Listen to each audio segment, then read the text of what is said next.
very funny, Mr. Segun Pryme.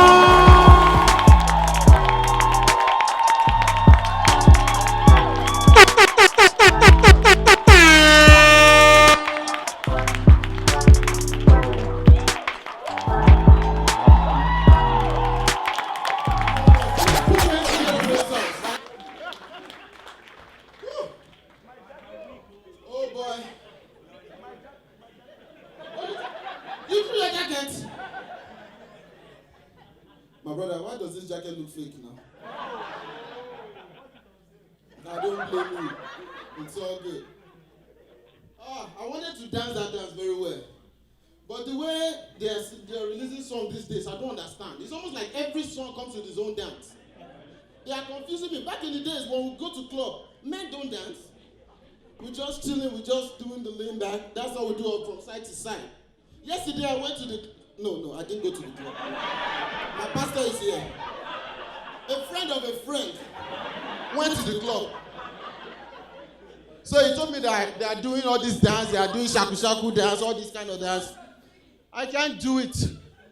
Because as you are looking at me now, I am tired. I'm even running out of breath. My pastor has been encouraging all of us at church to be physically fit. Start working out. Everybody. I took to his advice. I decided that I was going to start working out. But it's not working out. I went to the gym. You know, most of these gyms, they have like 7 days free trial membership. I don't know the kind of devil that entered into me. I took my both legs, entered into the gym. The first thing I noticed, there was this big guy. The guy looks like 7 of me. I went to him and said, "Sir, how many people do you eat in a day?" He was just carrying all the equipment. Like this, my bros here. He carries everything. I'm like, eh? And then I now saw this other guy. You see them a lot at the gym. Those ones that they will go there, they will lift like just 5 pounds. After lifting 5 pounds, they'll start checking themselves out in the mirror. He's monitoring his lack of progress. Then I now saw this other guy, very skinny guy. And he was pushing, if you guys are familiar with going to the gym, he was doing the bench press, and he had 90 pounds on one side, 90 on the other side. And the guy was going, "Eeh, eeh." I said, "My brother, don't kill yourself here. You are skinny enough. I don't know why you came to the gym. You should go to McDonald's and be eating burger. You need flesh. You need to add body, gather body." So I saw him, and the guy gave me hope. So I'm like, if this skinny guy can do this, come on, look at me. I can do it too. So I said, you know what? In fact, what I'm going to do is I'm going to put 45, 45, 45. 45, 45, 45. No, the trick is just he. Once you do he, you will lift it. So I balanced. I said today, I warmed up a little bit, and I got on. And I went. So the man was saying, I was starting to see stars. I was not starting to see white lights. And I remembered my wife. She said, don't go there. So I now dropped it. I said, okay. I removed 45. I'm left with 90. I said, at least that skinny guy can do it. I went again.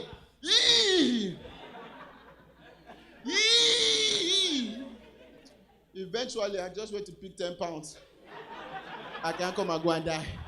I can't kill myself. You know, something interesting happened to me right here when they were about to call me. My daughter came to me. She said, baby problem number 1. She said, "Daddy." I said, "What's up?" She said, "We have seen Alfred Kainga rip the stage tonight." She said, "Daddy, we have seen Prof B kill it tonight. Even the musicians, Shola Yola, they've killed it. The ladies, Miss Bookie, all of them." She now said, "Dad." That was when I knew that something is about to happen. I said, "What's up?" She said, "Dad." She said, "Dad, how many times did I call you?" That was why I knew that, yes, I'm in trouble. In my life, she's never said that before. She said, "Daddy, please be funny." I said, "What do you mean?" She said, don't disgrace this family. I didn't know how to respond. I just told her, my sister, it is well. You know, when you start calling your daughter my sister, you know that water has passed Gary. I'm telling you guys. Man, I need to, sorry. Oh, okay, those are my people. I thought maybe they were just coming. How you doing, man? How you doing? Are you guys together? Who are you to him? His mom? Anyways, wait. Oh, wait. Are you guys married? Are you dating? What? No? Oh, cool. How long have you all been dating? Have you seen his 10-year throwback pictures? Because on the internet now, they are doing 10-year challenge. Ladies, you have to be careful these days. There are some men, 10 years ago, they used to be bald. But right now, they have dreads. Thanks to technology. So before you date or agree to go on a date with a guy, take him swimming. We have to make sure. I don't want to mess around and sweat on this. How do you like this jacket?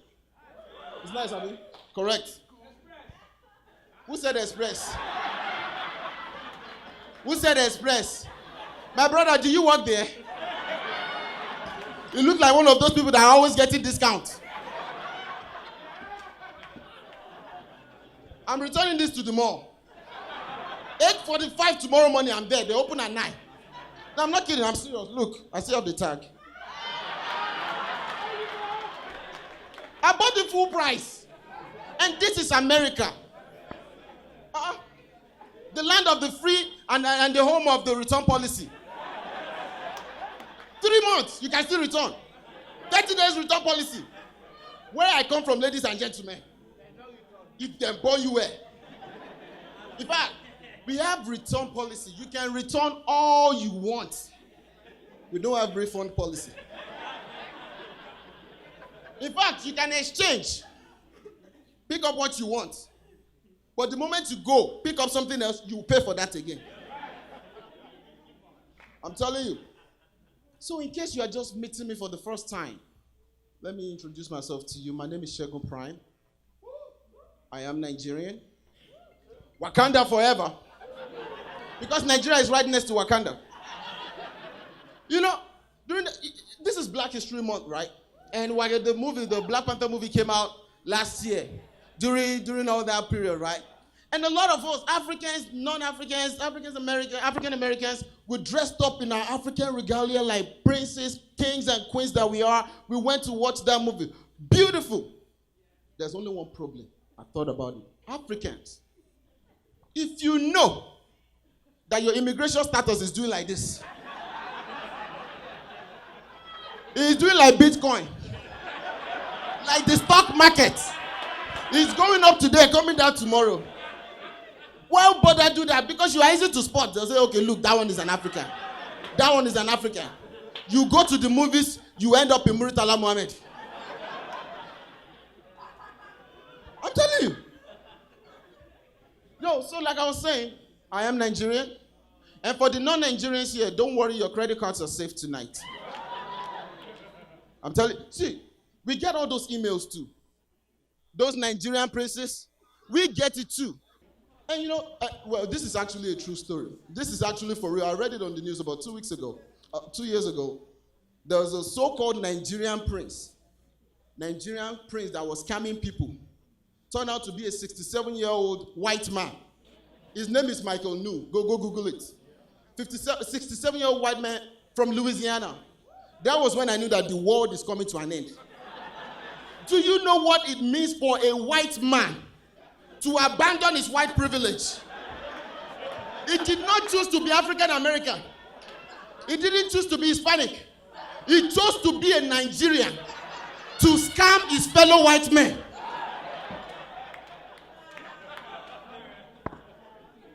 Oh, for real. So like I was saying, I am Nigerian, and people have been asking me, hey, Segun Pryme, why did you name your show Seriously Unserious? I said, do I look like I'm serious? People say that you look very serious, and that's true. When you look at me from afar, I look very serious like no nonsense kind of person, but when you get close to me, you will know that I don't have sense. It's true. Ask my wife. She's been dealing with it for 10 years now. You know? And some people say, Segun Pryme, that you look like 50 Cent. The dollar store version. They say if 50 Cent have an accent, that it would just be like me. And I'm like, what accent? Do I sound like I have an accent? I sound like I was born and raised in Nashville, Tennessee.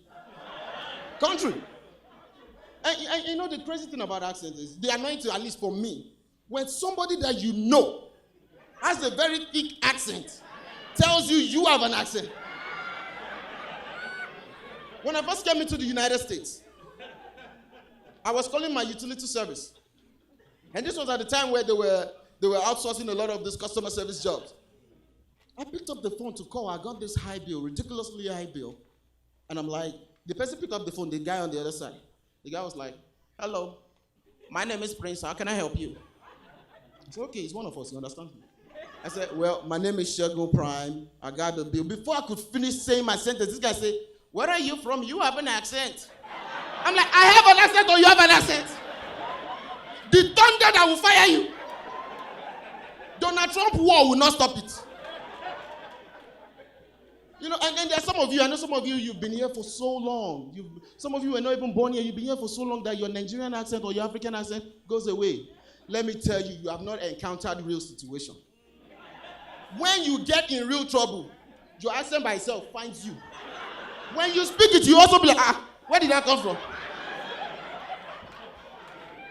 It would find you and locate you. One of my friends, about 10 years ago, he just bought a brand new car. It's one of these guys that has been here since he was like 5 years old. He got a brand new car. And his friend came around and was like, oh, yo, this car is really nice. Car that he's just paying note on. Like, okay, let me test drive your car. He said, like, no problem. You can take my car, you can drive around. 5 minutes later, I got a phone call. When they picked up the call, I was like, yo, what's up, man? What's happening? And the guy was like, hey, dude. You know, when someone starts with a low voice, you know that trouble is coming. It's like, I just got in a wreck, and your car is totaled, bro. I apologize. The guy was like, what you mean my car is totaled? My brother, what is your problem? Who totaled my car? Toto. I'm telling you, like Toto DK. And you know what, though?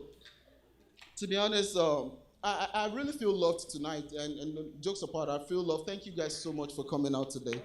Thank you for your support. Thank you so much. You know, there are different kinds of supporters. There are people that when you say, I want to do a show, before you even post the flyer, they are buying tickets. They buy tickets, they post the flyer, they support you, give you money. I love those people. There are some people that want to support you. They really want to support you. But their checking account and their savings account is playing hide and seek. But what they do is they go all the way out for you. They post your flyers. They tell their friends about you. They do everything for you. And there's this special group of people that really support you. I didn't know I had one of those supporters until when I was trying to distribute the flyers. I went to an African store. And I saw this man. He looks like a politician, like he's very well-to-do. He's about in his 40s or early 50s or late 40s. And he saw me, was like, young man, he looks like you're a comedian. I said, yes, sir. You're doing a show. I said, yes, sir. He gave me his card. He was like, call me. Let me see what I can do to help you. Initially, I was skeptical. I'm like, okay, I don't know who this person is, but he looks well put together. And he said, call me between 10:45 and 11 a.m. Don't call me before. Don't call me after. I'm a very busy man. 15 minutes, that's all I'm giving you. I said, okay, no problem. So the man walked out of the store. And out of curiosity, I just went out, followed him kind of like stylishly. This man had his own driver. In America here. I was so excited, I got home. I told my wife that I found someone who's paying for the venue. I could not sleep. The following day, 10:45 a.m., I picked up the phone, I called this man. And the conversation went something like this. He's talking. Hello. Hello, sir. My name is Segun Pryme, the comedian that you met at the store. How are you? You are that comedian that is doing that little show. Little? But he wants to pay, so it doesn't matter. Yes, sir. I'm the little show comedian, sir. You said that to call you.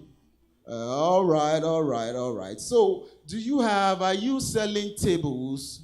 Yes, sir. We are selling tables. How much is the tables? It's just $400, sir.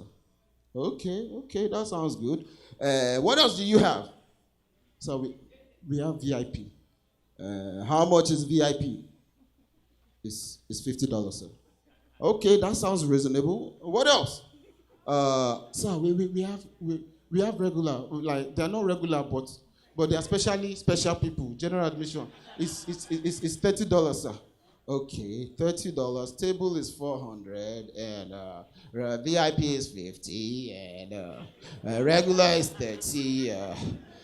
You know what will happen now? Just dash me 2 free tickets. Let me come and support you.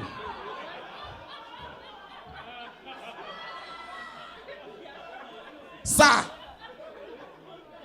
with all due respect, sir, I have no respect. I don't think you will make heaven the way you are going. Good for nothing, God forsaking destiny delayer. You know? And Houston as a town, we've been through a lot. As a city, we've been through a lot in this city. And that's just, about 2 years ago, we had this Hurricane Harvey that happened. And people have said that Houston, it would take a while. It would take you guys a long time to rebuild. But look at us today. Houston has not only rebuilt, we have come back and we are strong. And during that hurricane, in fact, a couple of things actually happened. I feel like that hurricane, it happened around the time that Steve Harvey had this issue with the beauty pageant where he misannounced the winner, right? And I feel like the problem, a lot of people did not leave town. And the problem is because they did not take it serious. I mean, come on, who names Hurricane Harvey? I believe that the way we name hurricane in America is the problem. If only we could name hurricanes like the place where I come from, like we name places in Nigeria. When you hear Hurricane Onigbongbo, when you hear Hurricane Obatala, Hurricane Shangisha. See, that Shangisha, you are just moving away. You're moving out of the country. You're not coming back to the United States. See, something happened during this hurricane. That's when I now understood that there's actually a difference between the average white man and an African. My area got flooded. We were drowning. My neighbor, he was drowning. Lifeboat came to save us.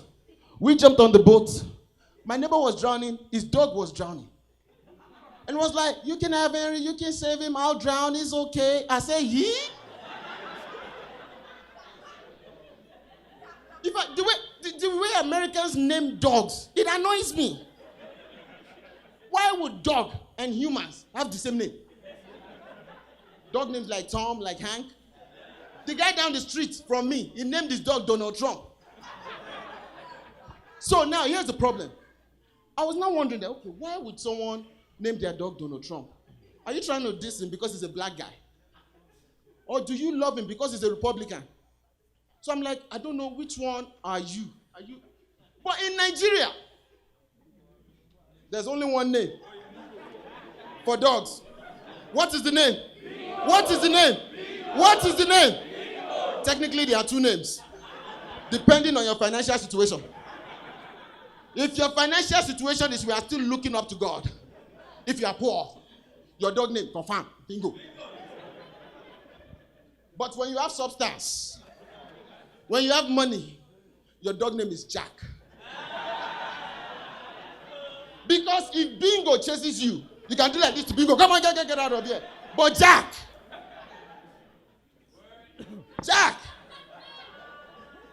Oh.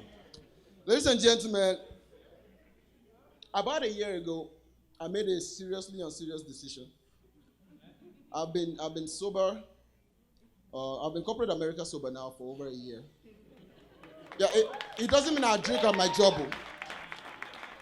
I just no longer have a 9 to 5. Why are you clapping? I'm suffering. Come and pay my bills. You know, there are some things I don't like about corporate Americans, and obviously there are some things I like. Let me start with what I don't like. First of all, I don't like the meetings. Too many meetings. They meet to meet about the meeting.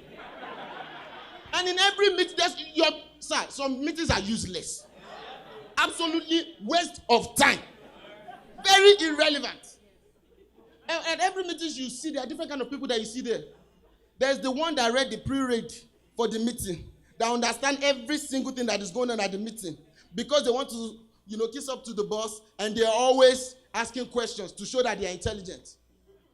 And there are some other ones that, they don't know what's going on. They are confused. They are confused. They are just looking. When mistakenly, if you ask them, "Sir, what do you think about this proposal?"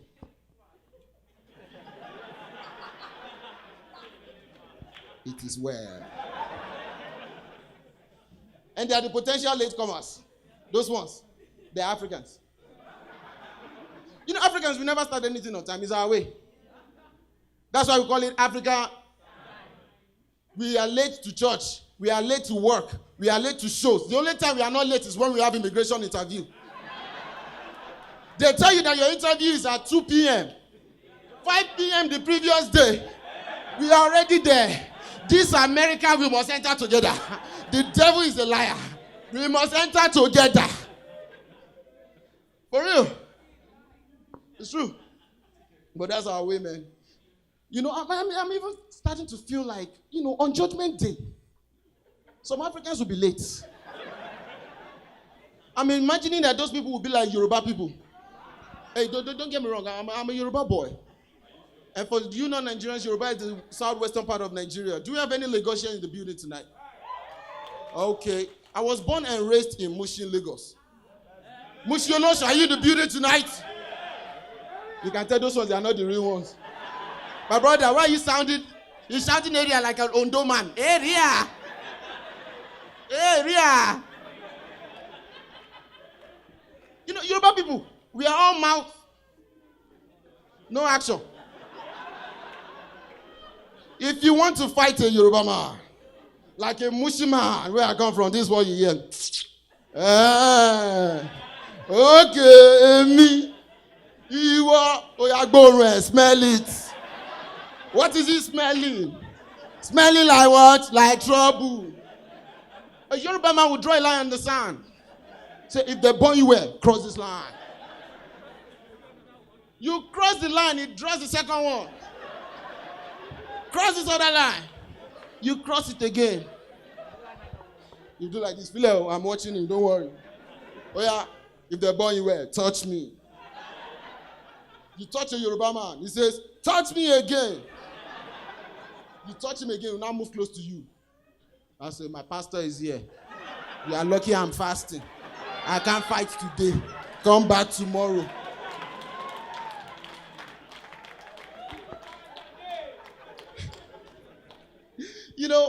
Since I've been out of corporate America, I think I consider myself an entrepreneur. And that's what a lot of people are saying. And that's the key word. Everybody's an entrepreneur. Even jobless people. We're entrepreneurs together. And I've been trying to crack that code to success. So I've been reading about successful entrepreneurs. I read about Mark Zuckerberg, Facebook. I read about the Microsoft guy. What's his name?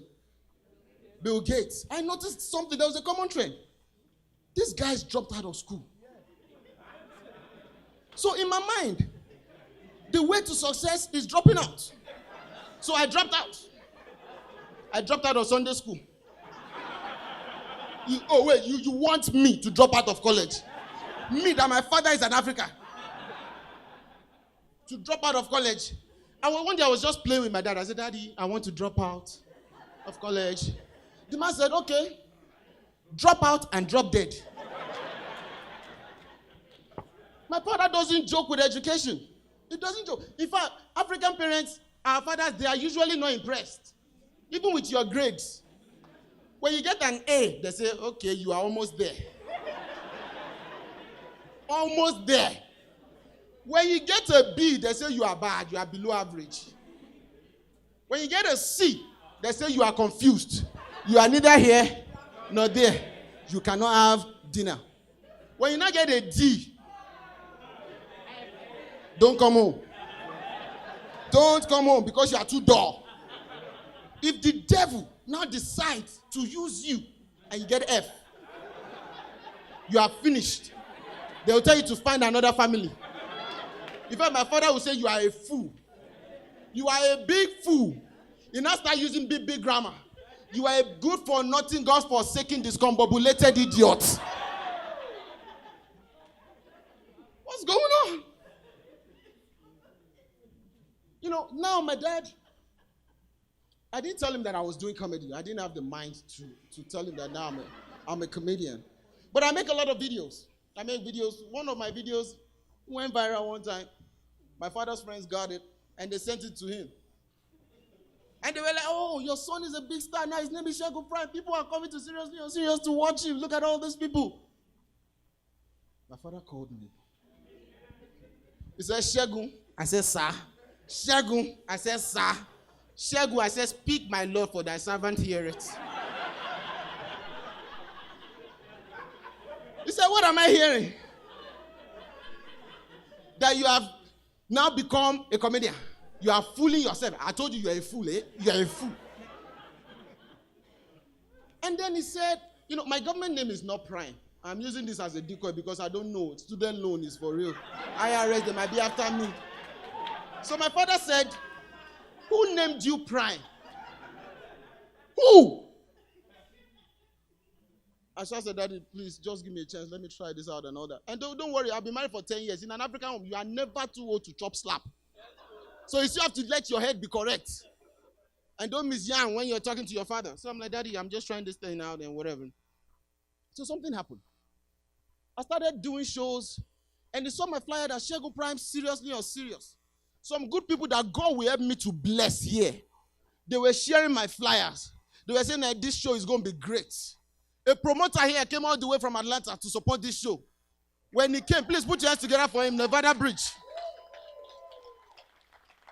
Before he came, you know, promoters, they like to impress you. That, you know, you have talent, but we want to lure you with money. Nevada Bridge sent me some money when they heard that I was doing show. Even me, I was shaking when I got the money. It was a lot. And as a good, born-again child of God, I decided that I was going to send my father some money. So I sent him, you know, these days we just do wire transfer. I sent the money to my father's account. The money landed in his account. For 3 days, his account froze. After 3 days, the man called me. He said, Segun Pryme. He said, Pryme. He said, my son, in whom I am well pleased. You know, my dad came to the U.S. I brought him to the U.S. about a year ago. And while he was staying with me, a client called for wedding MC inquiries. And I was talking to this client. My father could overhear our conversation. The client wanted to, I was charging $3,000.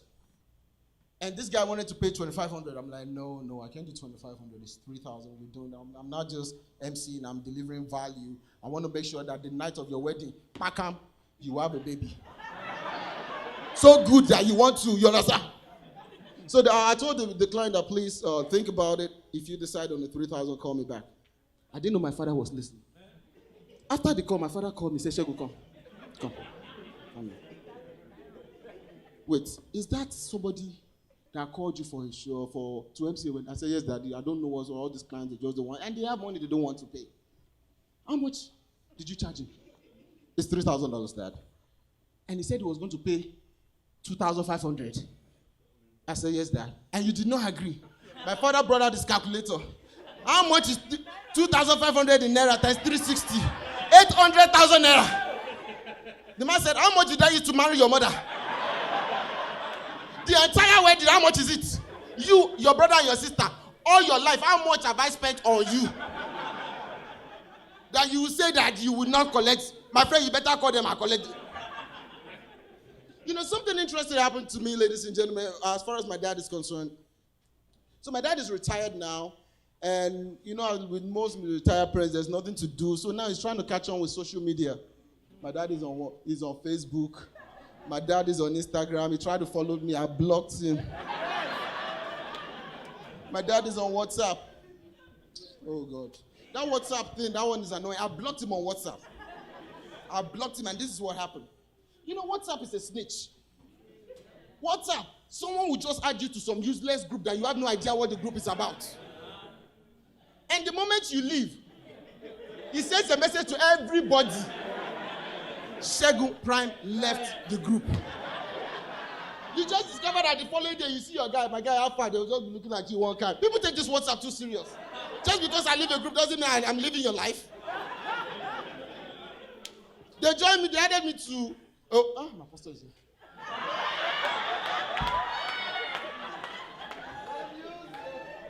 Can I say it? Can I say it? Pastor, please forgive me. It's part of the material to ginger the crowd. These people have paid. We have to entertain them. They added me to a group. That group, they send prayer points every morning. And if you know me, you know the Lord is still working on me. I am still on the verge of working out my salvation with fear and trembling. I am not there yet. So after a while, they send everybody who contribute prayer point. Me, I don't have any prayer point to contribute, so I felt useless in the group. So I removed myself. My pastor called me and said, Brother Segun, are you still in the faith?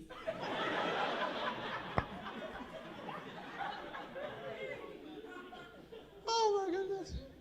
You know, I was telling you guys about what I don't miss about corporate America. I will get back to that, my pastor joke and WhatsApp joke real quick.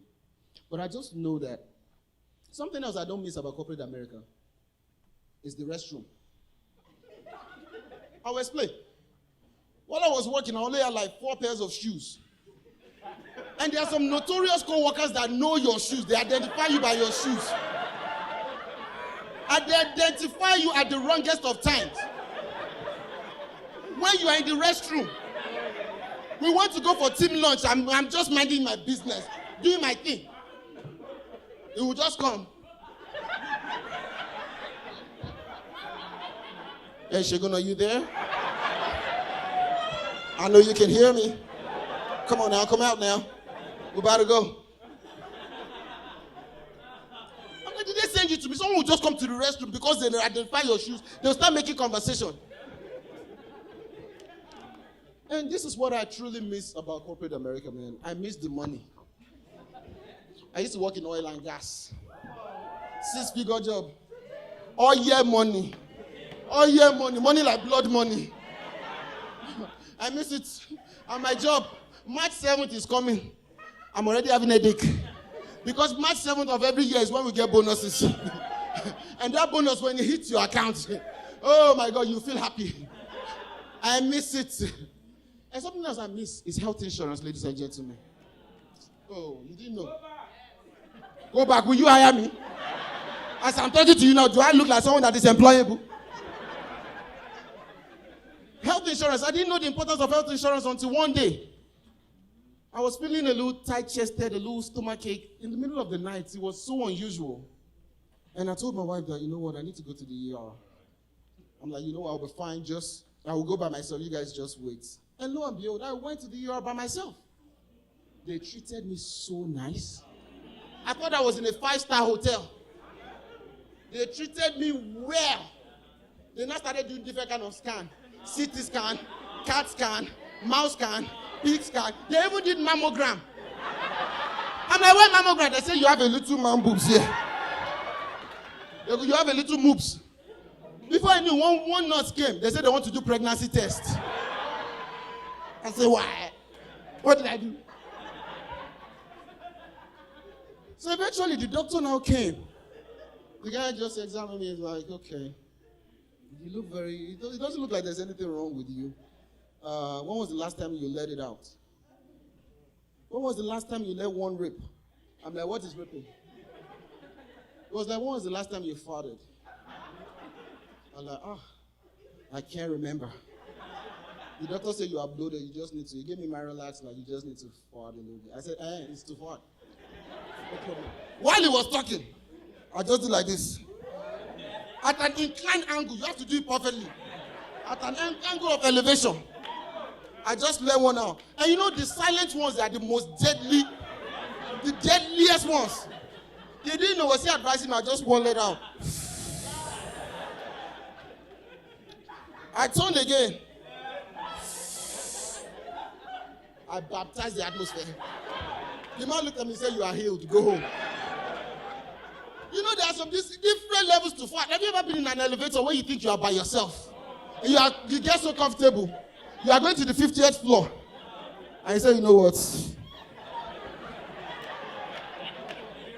Just drop one. Boom. And then at the 27th floor, the elevator do only by yourself, you are starting to pray. You now start to suspect yourself. What is it? As a man, one beautiful lady, maybe like your boss, very beautiful, now walks in. You start confessing what you didn't do. Now, wow. People here can fart. Why would someone get in the elevator and just mess this thing up? Me, I just joined. I was on the 26th floor when I got up here. You know, 6 weeks later, I got a bill, ladies and gentlemen. I got a bill. $6,258.36. I remember it like this. They say it's facility bill. I was mad. I was about to pick up the phone. I was now looking through my mail again. I saw another bill. They said physician bill. While I was looking again, the student doctor that was there to just check my pulse, she sent a bill. I was furious. I got on the phone. While I was on hold, I opened another one. They said my pregnancy test bill.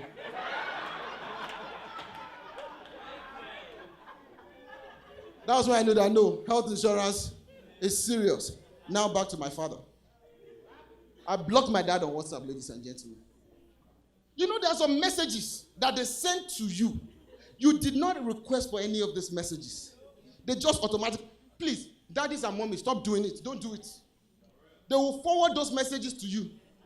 All those messages. There was one of them that said, whatever the thing is, at the end of the message, it says, forward this to 5 people, including the sender, if you don't want to die tonight. My father forwarded one of those messages to me. And as usual, I just looked at it and, this is nothing. I have nothing to do with this. 5 minutes later, my dad called me. He said, Segun, did you see the message I sent you on WhatsApp? By the way, they don't call it WhatsApp, it's WhatsApp. I said, that is WhatsApp. He said, shut up. Were you here before me? Did I get to this word before you? Came? It's WhatsApp. I said, Dad, I get it. What did he say? Forward to 5 people, including the sender, if you don't want to die tonight. Segun, do you want to die? I said, Daddy, no. So why haven't you forwarded the message? So, as a good child, I decided, let me forward the message. I forwarded the message to my father. 2 minutes later, he came back. So me and my dad, we now started playing ping pong with this message. I sent to him, he sent to me. My brother, after 2 hours, I blocked him. Clap if you want to clap.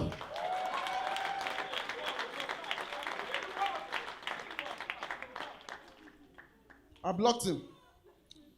That's my dad for you. Let me tell you about my mom real quick of blessed memory. Don't worry, it's okay. Thank you. Thank you. If you want too much, I'll collect money from you now. My mother is very, very sweet woman, very prayerful, very prayerful. Vicks rub. What's that thing called? Vicks vapor rub. My mother can use Vicks vapor rub to cure anything. Anything. If you have stomachache, she will rub it. If you are coughing, she'll put it in water for you to drink. Even if your head is not correct, she gives you Vicks vapor rub. If that doesn't work, she escalates it to anointing oil. Anything. When the Bible says that the kingdom of God is at hand, it is talking about the hands of my mother. Because if my mother slaps you, you will start seeing stars. And it's not just anyhow slap. You know, the craziest slaps are the slaps that you get during morning devotion. You know, during morning devotion, everybody generally, you tend to be like this. You might be kneeling down and then you kind of like kneeling like this. God help you, you now fall asleep. Have you ever been slapped at the back of your neck before? You will wake up immediately. My mother happened to be a school principal. And by the virtue of the fact that she's a school principal, she knows different teachers. You know, there are some teachers back in Nigeria that they hire them not because they can teach. It's their ability to flog the devil out of you. Oh, Mr. Salau.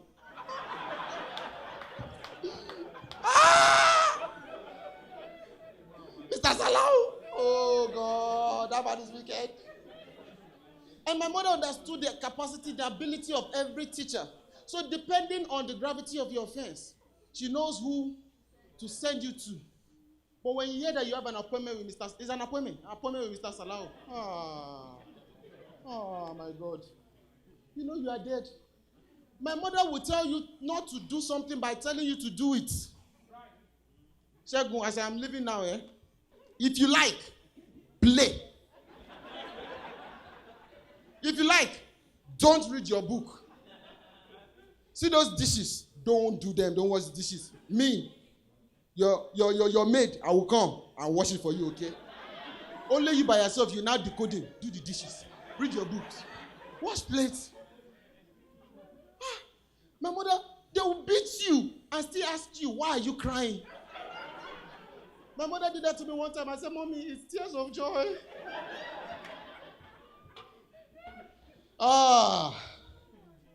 Let me talk about my wife. Ladies and gentlemen, I've been married for 10 years. I don't look it right, I look too good. She takes good care of me, that's why. I've been married for 10 good years. My wife, I love her to death, but she's a smuggler. You know, women, you guys have this bag, this special bag, that anything you're looking for in this life is in that bag.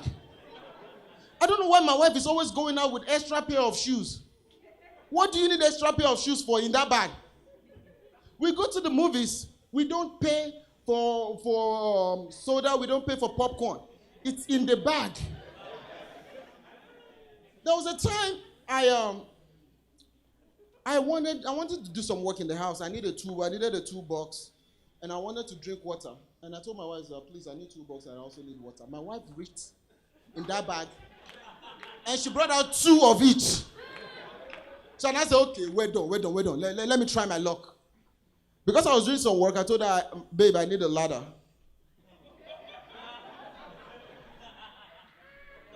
She brought out the ladder. I should have stopped. But the devil was now saying, try your luck. It's Valentine's Day, try your luck. I said, babe, I need a second wife. My wife is a lawyer, ladies and gentlemen. She reached in the purse and she brought out a gun. She said, Segun, I will kill you and nothing will happen. Women are very powerful. Do you know that? Probably said that before. Do you know a woman, as a man, a woman can make you a millionaire. Especially before you met her, you were a billionaire. Wreck your account. Look at Jeff Bezos, the owner of Amazon. He's going through a divorce now. That man is worth 137 billion. I can't even pronounce it. I'm having muscle pronouncing it. $billion. Now, he lives in Washington State. It's a common property state. They are splitting it in half. In my mind, I was thinking, now that they're splitting, he's going to be broke like us. He's going to start feeling what common men like me feel. But now, I did the math. I'm like, 137 divided by 2, that's what, like still $68.5 billion. This man is okay for life. Women are very powerful. That's why I don't joke with women. Women are so powerful. Even they run the economy. If you're doing anything in this life, let me tell you, if you're putting a show together, if you can get women to support you, my brother, you have made it.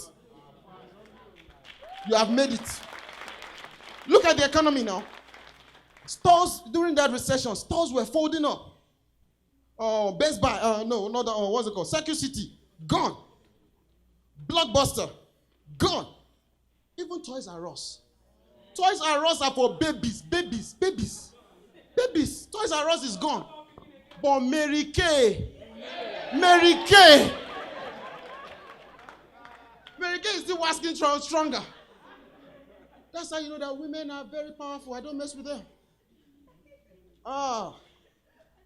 Let me tell you guys real quick about my daughters. I said I've been married for 10 years. I have 4 beautiful girls. 4 daughters that I know of right now. And if you're here and you say, Segun Pryme, come on. Why are you just having 4 girls? Try for one more. Maybe it will be a boy. The thunder that will fire you. The thunder that will fire you in this economy. You know, and my first daughter now, she's almost 9, baby Pryme number 1. She's gotten to that stage where she feels that she has to correct me. I told you the other time, she said, Daddy, how many times did I call you? She feels that she has the right now to be correcting me. You know what, let me even bring her up. Ladies and gentlemen, please, make some noise for the one and only baby Pryme number 1. Please, I need a mic. Where's your mic? Thank you. Chi. Baby Pryme number 1. I love you, baby Pryme.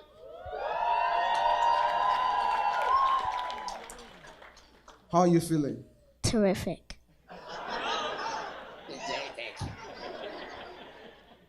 So the other day, we were playing Monopoly. Dad. What? Dad. Uh-huh. It's not Monopoly. It's Monopoly. Monopoly. What's the difference? That's why I'm praying to God to give you an American accent. What's that word you can't say? Hippopotamus. What is hippopotamus? It's hippopotamus. HIV for the heat. P.O.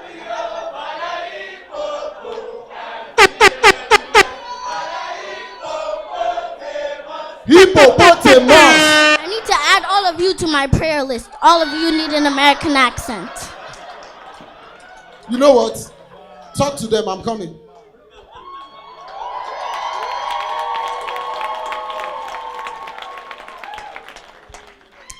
Hi everyone, my name is baby Pryme number 1. As you know, my dad is an original African parent.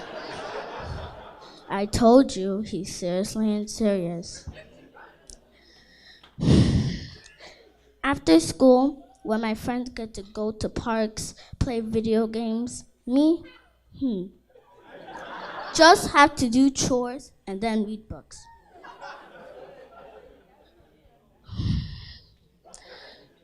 You wash the dishes, do everything else, then books, done.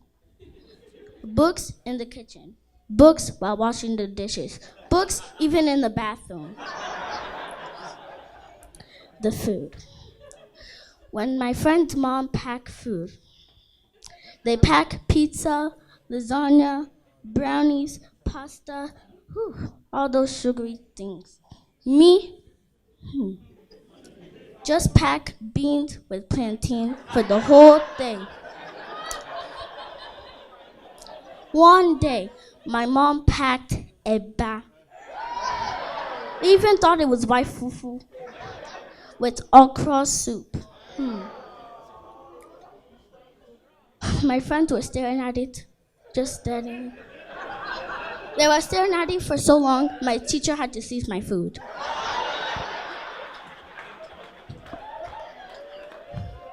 When my friends get punished, they get grounded in their room. No one knows what they're hiding in there. Being grounded is way better than what African parents do. They do the test. If we don't do something that bad, we talk about what I did and why it's wrong. If I do something bad, we do the exercise. Close one eye, tilt one head, leave one hand, leave the other leg. Close one eye, leave one hand, squat, leave one leg. We're not in yoga class.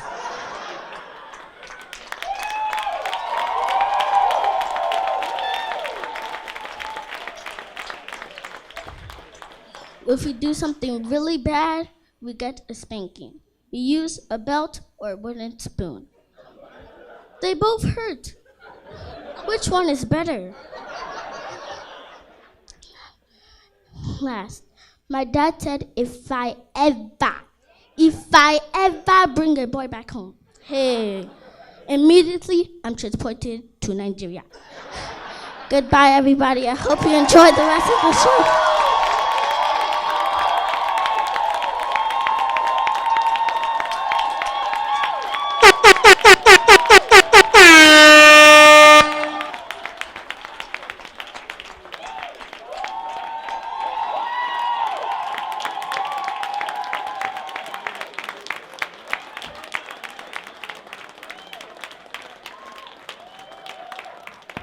Baby Pryme number 1, ladies and gentlemen. How did she do? How did she do? How did she do? Let her hear it. Wow. Wow. Do you know the joy that I feel right now?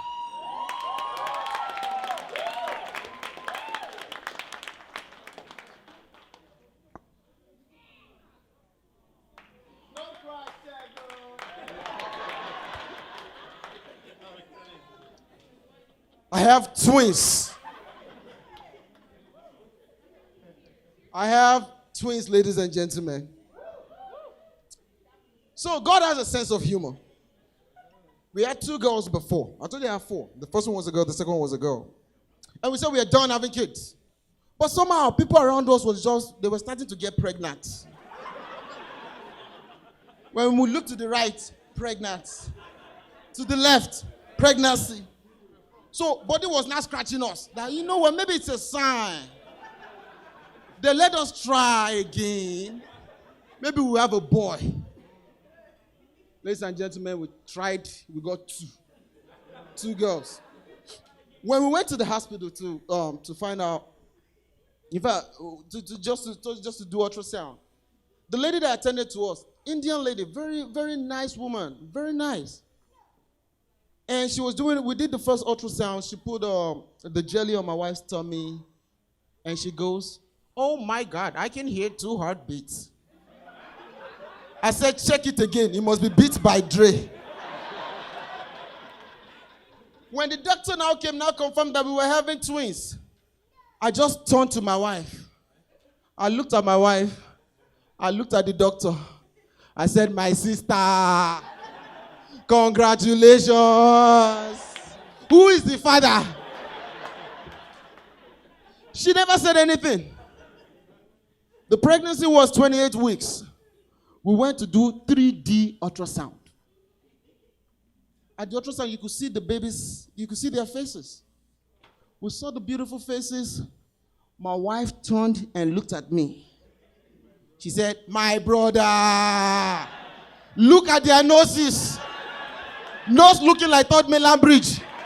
Nose looking like room parlor. Nose looking like a 2-bedroom apartment." Those children, I cannot deny them. I cannot deny them. Something happened after we gave birth to them and we brought them home. Identical twins. We now suddenly found out that one was getting bigger than the other. We didn't know that we were feeding the same baby twice.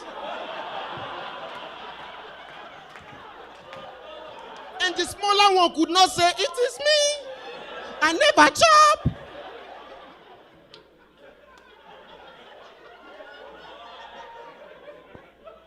So right now they're growing, they're over 2 years old. But for some weird reasons, they're starting to talk a little bit. Their favorite word right now is, "What the heck?" What the heck? I'm like, we don't even say that in my house. I don't know where the heck they got that from. Some of you will get that joke later. When you get to your car, they're like, It's funny. Ladies and gentlemen, I would like to end on a serious note because this is seriously unserious. In the United States right now, there's a lot of issues with immigration, a lot of battle with immigration. People are saying, whichever side of the aisle that you're on, it doesn't matter. They're saying, immigration is a big deal. People are coming to take our jobs in the United States and all of that. But here's the thing. In fact, some legislators, some lawmakers are saying that everyone coming should get in line like everyone else. I'm like, what line? What line should we get into? But the problem is this. America has been a symbol of hope. America symbolizes freedom. And as long as that boy in Mushin, Lagos, as long as he keeps watching Fast and Furious and see the way you guys drive here, they will continue to buy into that as long as the media is feeding us that America is the place to be, which I'm not saying is not. As long as people still seeing that there is hope in this country, that if I can just make it to this America, I will make it. I don't care who your president is. I don't care how many walls you build. I don't care if your president is Donald Trump or Flavor Flav. People will still come into this country. It is this same hope that took a 19-year-old boy to the U.S. Embassy.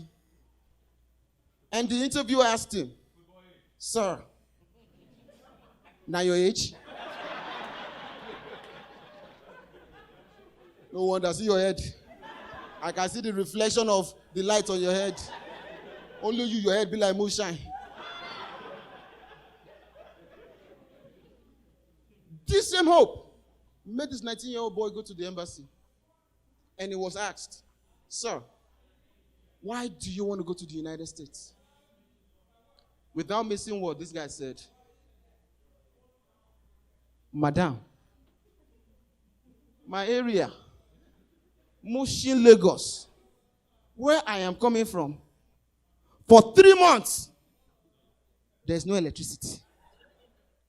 I just want to go to America, charge my phone,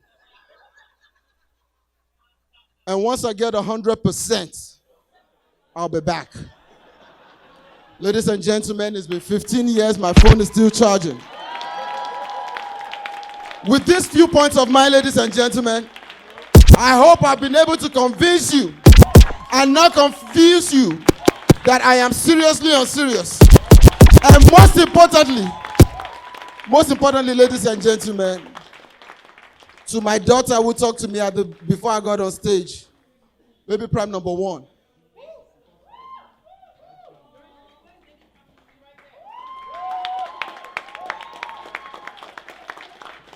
I hope I have not disgraced my family tonight. Thank you so much.